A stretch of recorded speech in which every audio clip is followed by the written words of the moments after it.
Hello and welcome back to our channel #lifetime. সবাই কেমন আছো? আমরা খুব ভালো আছি। তো আজকে আমরা দাঁড়িয়ে আছি হচ্ছে রাষ্ট্রপতি ভবনের সামনে, দিল্লি রাষ্ট্রপতি ভবনের একটা পার্ট, এটা হচ্ছে অমৃত উদ্যান, যেটা তোমার একটা গার্ডেন রাষ্ট্রপতি ভবনের সাথেই অ্যাটাচড। তো এই পোর্শনটা জেনারেলি 50 রুপিস টিকিট থাকে। তো আমরা আজকে সেখানেই এসেছি আর ফ্রি এন্ট্রি হচ্ছে। তো চলো ভেতরে যাব, তোমাদেরকে ঘুরে দেখাবো আর কিভাবে টিকিট কাটতে হবে সব কিছু তোমাদেরকে বলে দেবো এই ব্লগে। আর লাস্টে টাইম থাকলে আরও অনেক জায়গায় যাবো, তাই জন্য ব্লগটা পুরো দেখতে থাকো। আজকে আমরা এসেছি গুরগাঁওয়েরই এক বন্ধুর সাথে, ওদের সাথে রিসেন্টলি আমাদের আলাপ হয়েছে, তো তোমাদেরকে ব্লগে আলাপ করিয়ে দেবো। এই হচ্ছে সুতপা, ওর সাথে রিসেন্টলি আলাপ হয়েছে, তো ওদের সাথে ফার্স্ট টাইম আমরা আজকে ঘুরতে এলাম। সামনে দাদা আছে, পুচকু আছে একটা, তো চলো তোমাদের দেখাচ্ছি। আজকে ওয়েদারে কিন্তু একদম রোদ নেই, একটু ক্লাউডি ওয়েদার। আর এই হচ্ছে জায়গাটা। পার্কিং এর একটু সমস্যা হয়, তো সেইভাবে বুঝে তোমাদের পার্কিং করতে হবে। সামনে গেটের সামনে পার্কিং আছে, অন রোড পার্কিং। তো এখানে এসে পার্কিংটা করে এবার আমরা যাচ্ছি 35 নাম্বার গেট, যেটা দিয়ে আমাদের এন্ট্রি। তো ওটা দিয়ে আমরা ভিতরে ঢুকবো। দেখতেই পাচ্ছ কতটা ক্রাউডেড জায়গাটা। মিঠাই একটা সুন্দর সানগ্লাস পরেছে। ওই যে সোজা রাষ্ট্রপতি ভবন দেখা যাচ্ছে, আর এই রাস্তাটা পুরোটা এরকম দেখো, সাইডে সব পার্কিং আছে।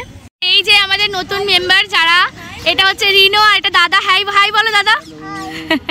রিনো সানগ্লাস পরে নিয়েছে, যদিও আজকে সান একদমই কম, স্টিল আমি শুধু সানগ্লাস পরিনি, কারণ জানোই এটা আমার প্রচন্ড পাওয়ার, আর আমার একটা পাওয়ার সানগ্লাস বানাতে হবে এবার। তো সেই জন্য আমার সানগ্লাস নেই, বাকি সবাই সানগ্লাস পরেছে। আর এবার আমরা 35 নাম্বার গেট দিয়ে ভিতরে ঢুকবো। আমরা এখন লাইনে দাঁড়িয়ে আছি, আর লাইনটা তোমাদেরকে একবার দেখাই যে কতটা বড়। দেখো পিছনে এত বড় লাইন। অনলাইনে টিকিটটা কেটেছি, আর টিকিটটা এই সময় মানে 2 ফেব্রুয়ারি থেকে 31 অবধি ফ্রি টিকিট। আদারওয়াইজ এখানে 50 রুপিস টিকিট লাগে ঢুকতে। এই হচ্ছে লাইন দেখো সামনে, আর ওই ভিতর দিকে ঢোকা। আমরা এবার ভিতরে ঢুকেছি, তো এটা হচ্ছে এন্ট্রি। এখান থেকে সব আসছে লোকরা, এখানে এবার ভিতরে যাচ্ছি আমরা। এখানে আসলে আছে বিভিন্ন ধরনের ফুল, তো ফুলের একটা ভীষণ সুন্দর বাগান আছে, বাচ্চাদের পার্ক আছে। তো এই জায়গাটা শুনেছি খুব সুন্দর, তো ওই জন্যই আমাদের আরও আসা। ঢুকতেই দেখো একটা ওয়াল, যেখানে ছোট ছোট ফ্লাওয়ার করা আছে। একটু জুম করে দেখাচ্ছি।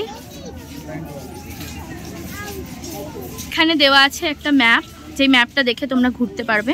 এখানে জলের ব্যবস্থা আছে, খাওয়ার জল, ঠান্ডা জল, নর্মাল জল, সমস্ত ব্যবস্থা আছে। এখানে দেখো কি সুন্দর কালারফুল স্টোন দিয়ে পুরো জায়গাটা সাজানো। ফ্লাওয়ার্স, কত ফ্লাওয়ার্স। এখানে রয়েছে প্রণব মুখার্জি লাইব্রেরি, একটু জুম করছি, এই যে দেখা যাচ্ছে দেখো। এখানে প্রণব মুখার্জি ভীতি আছে, যেটা একটা বাসভবন। প্রণব মুখার্জির একটা বাসভবন করা আছে ওই দিকটাতে, আমরা দেখে এসেছি।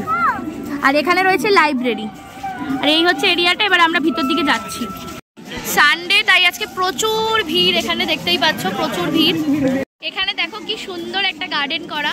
ঢোকার পরপরই দেখতে পেলাম বাল ভাটিকা। এই জায়গাটার নাম হচ্ছে বাল ভাটিকা, আর এখানে রয়েছে বাচ্চাদের অনেক খেলার জায়গা, স্লাইড আছে, সুইং আছে, অনেক কিছু আছে। যদিও এটা আজকে সানডে বলে আই থিঙ্ক এটা বন্ধ করে রেখেছে, কারণ আজকে প্রচণ্ড ক্রাউডেড ছিল জায়গাটা, তো তার জন্য এই জায়গাটা আজকে বন্ধ ছিল।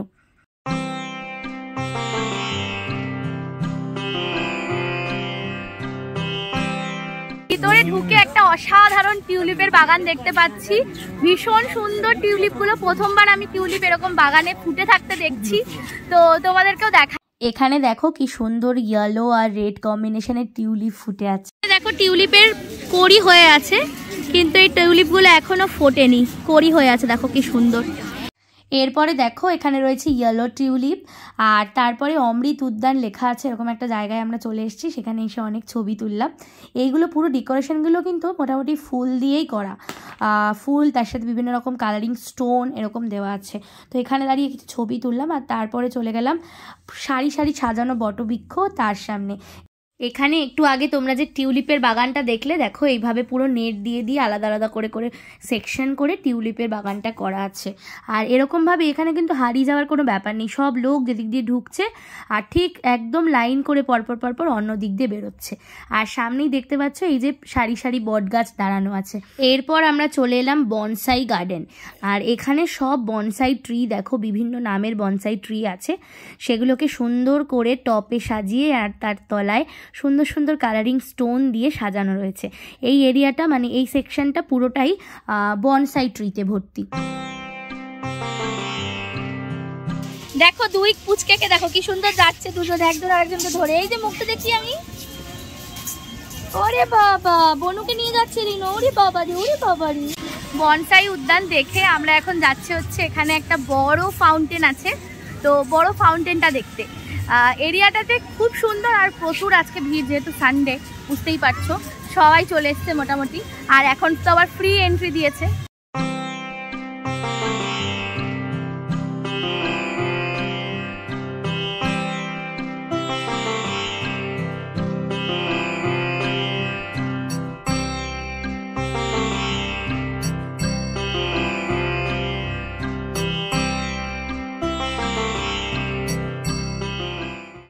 বিশ্বের বৃহত্তম গণতন্ত্রের রাষ্ট্রপতির বাসভবনই হলো রাষ্ট্রপতি ভবন।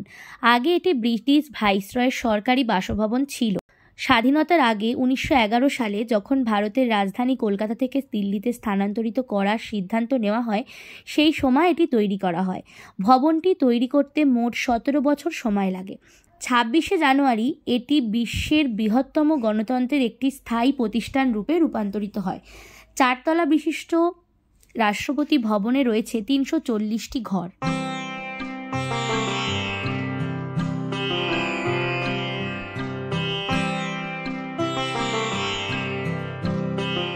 এরপর আমরা চলে এসেছি রোজ গার্ডেন। এখানে বিভিন্ন রকমের রোজের বাগান আছে, কোথাও পিঙ্ক কালার রোজ, কোথাও একটু ডার্ক পিঙ্ক, কোথাও রেড, কোথাও হোয়াইট, আবার কোথাও অরেঞ্জ। ভীষণ সুন্দর লাগছিল এই জায়গাটাও। আর আমরা চেষ্টা করছিলাম যতটা সুন্দর করে ছবি তোলা যায়, বা সত্যি কথা বলতে ছবি জাস্টিস করে না, এত সৌন্দর্য চোখে দেখা ছাড়া বর্ণনা করা যাবে না। আমি তো বলবো দিল্লি এলে অবশ্যই এই জায়গাটা একবার ঘুরে দেখো। অবশ্যই রাষ্ট্রপতি ভবন হিসেবে আর বিভিন্ন রকম ফুল যা আমরা সচরাচর একবারে একই জায়গায় এরকমভাবে দেখতে পাই না, সেগুলো তোমরা এখানে দেখতে পাবে।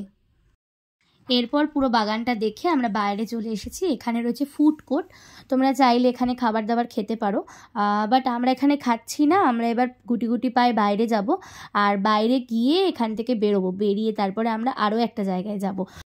তো আমাদের এখানে ঘোরা কমপ্লিট, এবার আমরা এক্সিট করব, এখান দিয়ে বেরোবো। বেরিয়ে আমাদের আরও কিছু প্ল্যানস আছে আজকে, তো সেগুলোতে যেতে থাকবো। আমরা এখন চলে এসেছি ইন্ডিয়া গেটের সামনে। আর দিল্লি আসার পর, গুড়গাঁও আসার পর ফার্স্ট টাইম আমি এখানে এসেছি।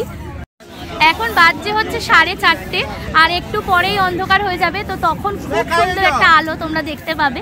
আর এই লেনটা অসাধারণ, প্রচুর ছবি তুলবো, যেগুলো ফেসবুকে তোমরা দেখতে পারো, ফেসবুকে গিয়ে অবশ্যই দেখে নিও, আর প্রচুর মজা করবো। এই হচ্ছে এন্ট্রান্স, আর ওই যে দূরে দেখতে পাচ্ছি ইন্ডিয়া গেট। আমরা এখন দাঁড়িয়ে আছি ইন্ডিয়া গেটের সামনে, আর এখন বাজে হচ্ছে বিকেল 4:30, আর একটু পরেই আলোটা চলে যাবে, তখন খুব সুন্দর দেখতে লাগবে। আর এখন ওয়েদার কিন্তু খুব সুন্দর, একটু ঠান্ডা এবার লাগছে।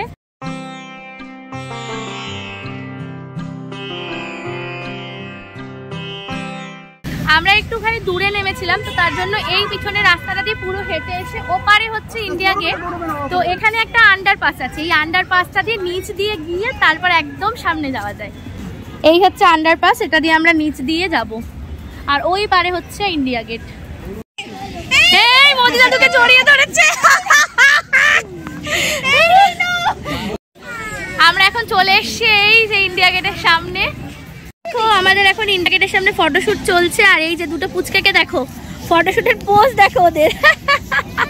ওরে বাপ রে বাপ। তো চলো তাহলে আজকের ভিডিওটা এখানেই শেষ করছি। এভাবেই হাসি মজা আনন্দ করে আমাদের এই দিনটা কাটলো। তোমাদের কেমন লাগলো অবশ্যই কমেন্ট করে জানিও কিন্তু।